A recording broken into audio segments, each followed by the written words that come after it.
Le sommet de l'OTAN s'est achevé à Madrid. Nouvelles adhésions, renforts militaires en Europe face à la menace russe. L'Alliance Atlantique a dressé sa feuille de route. Google est à nouveau pointé du doigt par les associations européennes de consommateurs qui accusent l'entreprise de ne pas offrir par défaut la meilleure protection des données personnelles. Top départ du Tour de France ce vendredi à Copenhague, une édition qui démarre alors que les cas de Covid sont en forte hausse. Alors que l'OTAN promet un soutien indéfectible à l'Ukraine, sur le terrain, l'armée ukrainienne fait face à d'importantes difficultés, notamment dans l'est du pays à Lysychansk, où la situation est extrêmement difficile. Selon le gouverneur ukrainien, les forces russes qui sont à la périphérie de la ville continuent de faire pression. Lysychansk est constamment bombardé par l'armée russe et selon les autorités locales, il est impossible d'évacuer les civils dont les besoins ne cessent d'augmenter. Près de 16 millions de personnes en Ukraine ont aujourd'hui besoin d'une aide humanitaire. Ils ont notamment besoin d'eau, de nourriture, de soins et de logements. Ce sont des chiffres provisoires que l'ONU est en train de réviser. Ce jeudi, l'Ukraine s'est félicitée du départ des forces russes de l'île aux serpents, dont Moscou avait pris le contrôle dès les premières heures de son offensive. Alors que Kiev y voit une victoire hautement symbolique, la Russie a affirmé avoir retiré ses troupes en signe de bonne volonté et pour faciliter les exportations de céréales ukrainiennes par la mer Noire. Le président russe a de nouveau affirmé ce jeudi que Moscou ne faisait pas entrave à l'exportation du blé ukrainien. Selon lui, ce sont les sanctions occidentales qui menacent la sécurité alimentaire.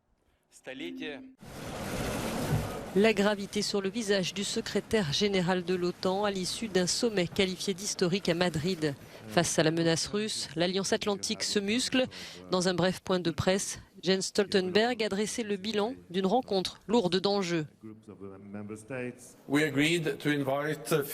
Nous avons décidé d'inviter la Finlande et la Suède à rejoindre notre alliance et nous avons convenu d'un soutien à long terme pour l'Ukraine.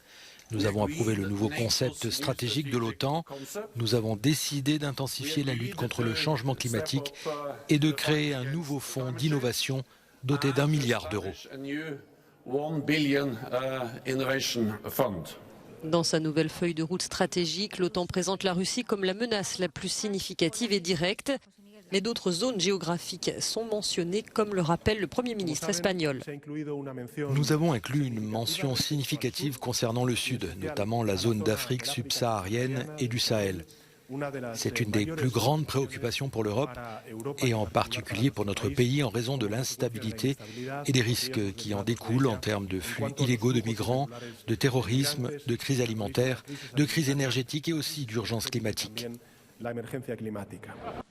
Le président des États-Unis a de son côté assuré que Washington soutiendrait l'Ukraine aussi longtemps qu'il le faudra.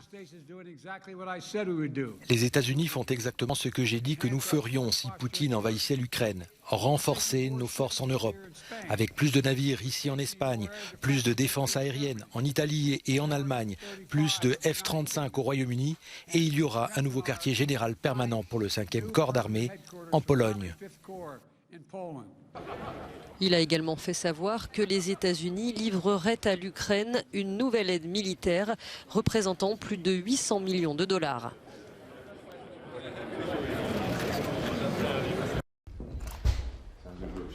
Le président russe Vladimir Poutine a condamné une OTAN ancrée dans la guerre froide et a déclaré que rien n'a changé concernant ses plans militaires en Ukraine. L'OTAN l'a exhorté à mettre fin immédiatement à la guerre. Le chef de la diplomatie russe en visite au Bélarus a ironisé. En ce qui concerne le rideau de fer, je suis d'accord avec le ministre bélarusse des Affaires étrangères pour dire qu'il est déjà en train de tomber. Les Occidentaux devraient cependant faire attention à ne pas y coincer quelque chose, mais le processus est lancé. Le président indonésien Joko Widodo, qui était en visite à Moscou, a remis à Vladimir Poutine un message du dirigeant ukrainien Volodymyr Zelensky sans en révéler le contenu. Les deux hommes ont aussi évoqué la sécurité alimentaire. Vladimir Poutine, à la recherche de soutien, s'est félicité d'un renforcement du partenariat russo-indonésien.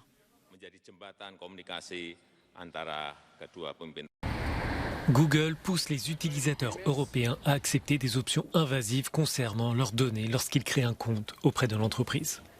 C'est l'affirmation du Bureau européen des unions de consommateurs, le BEUC, dans un rapport publié jeudi.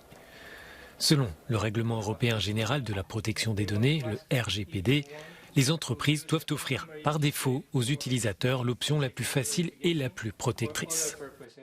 On vous propose dans les grandes lignes 2 options. L'une est une personnalisation express en une étape et l'autre est une personnalisation manuelle en 5 étapes. En tant que consommateur, normalement, ce que vous voulez, c'est la procédure la plus rapide possible. Vous voulez juste utiliser un certain produit ou un certain appareil. Je prends la procédure en une étape et si vous cliquez sur suivant et que vous descendez et cliquez sur confirmer et créer un compte, vous avez donné à Google le droit de surveiller tout ce que vous faites sur les services de Google et sur tous les sites web et applications qui utilisent les services de Google. 10 organisations de défense des consommateurs ont déposé une plainte contre le géant américain. Elles soulignent que le langage employé par Google est incomplet, peu clair et trompeur.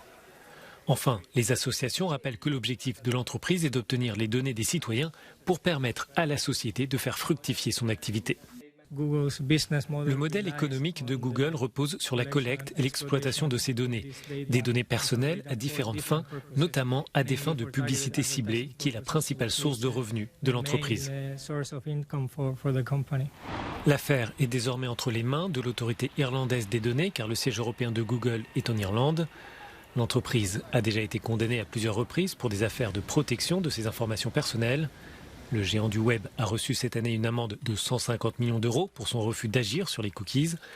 En 2019, Google avait déjà été condamné à verser 50 millions d'euros pour la façon dont l'entreprise obtient le consentement des utilisateurs. Dans ce bar de Pristina, la capitale du Kosovo, les citoyens de l'Union européenne sont persona non grata. Le Mamas Bar leur interdit désormais de bénéficier de la libre circulation dans ce restaurant situé à 2 pas du siège de l'Ex au Kosovo. Des employés de l'Ex, cette mission de l'UE qui soutient le pays dans les institutions de l'état de droit, vont régulièrement s'y restaurer.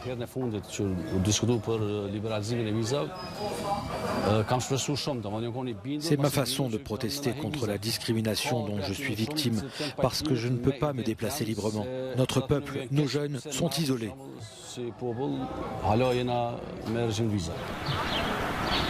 Lors du sommet la semaine dernière, les 27 n'ont pas abordé la question de la libéralisation des visas pour le Kosovo. Nous continuons à être le seul pays d'Europe à ne pas avoir le droit de circuler librement. Quelles que soient les raisons, rien ne peut justifier cette forme d'asservissement des citoyens du Kosovo, dit cette jeune femme. Je suis extrêmement déçu. Nous sommes dans un pays jeune, nous sommes ambitieux, nous voulons pouvoir voyager sans restriction de visa. Je n'arrive pas à comprendre la raison pour laquelle ils nous refusent. Nous sommes des êtres humains, comme tout le monde. Les Kosovars restent les seuls habitants des Balkans à avoir besoin d'un visa pour l'espace Schengen. Un long et coûteux parcours du combattant souvent vécu comme une vexation.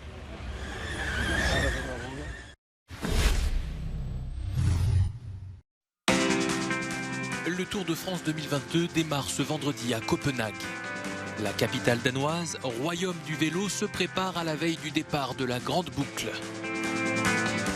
Et les principaux coureurs rêvent de faire tomber le double vainqueur, le Slovène Tadej Pogačar. Parmi ses principaux concurrents, son compatriote Primož Roglič, le Danois Vingegaard de l'équipe Jumbo ou encore le Gallois Geraint Thomas de l'équipe Ineos. Une menace pèse sur cette édition du Tour de France, le Covid qui repart à la hausse.